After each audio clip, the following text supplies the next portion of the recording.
একজন বন্ধু আমাদের কাছে জানতে চেয়েছেন যে আমরা বিভিন্ন ভিডিওতে বারবার বলি যে ডিসিপ্লিন ট্রেডার হতে হবে, অর্থাৎ ডিসিপ্লিন মেনটেন করতে হবে। এই ডিসিপ্লিন বলতে কিসের ডিসিপ্লিন, কী ডিসিপ্লিন মেনটেন করতে হবে এটা জানতে চেয়েছেন। আমি তাদের উদ্দেশ্যে জানাই, দেখুন, ট্রেডিংয়ে যদি আপনি সফলতা চান তাহলে কিন্তু সবার আগে যেটা দরকার, আপনার কাছে একটা আনকমন স্ট্র্যাটেজি থাকতে হবে, সলিড স্ট্র্যাটেজি, যেটা বড় বড় পয়েন্ট আপনাকে ক্যাপচার করে দিতে সাহায্য করবে। ছোট ছোট পয়েন্ট ক্যাপচার করে কিন্তু আপনি ট্রেডিংয়ে সারা জীবনেও সফলতা পাবেন না।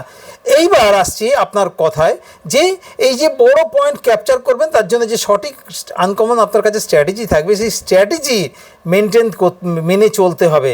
এটাকেই বলে ডিসিপ্লিন। অর্থাৎ সেই স্ট্র্যাটেজি আপনাকে যখন মার্কেটে ইন করতে বলবে তখন মার্কেটে আপনি ইন হবেন, যখন মার্কেটে আউট হতে বলবে তখন আউট হতে হবে। তার মধ্যে যদি আপনার মনে হয় যে আমার টাকা লস হয়ে যাচ্ছে তাও সহ্য করতে হবে, টাকা লাভ হয়ে যাচ্ছে তাও সহ্য করতে হবে। টাকা লাভ চোখে অনেক দেখলে যে 5,000 10,000 টাকা 20,000 টাকা লাভ হয়ে গেছে আমি কেটে বেরিয়ে যাই, সেও করা চলবে না। আবার 5,000 টাকা লস হয়ে গেছে দেখলেও সরে যাওয়া যাবে না।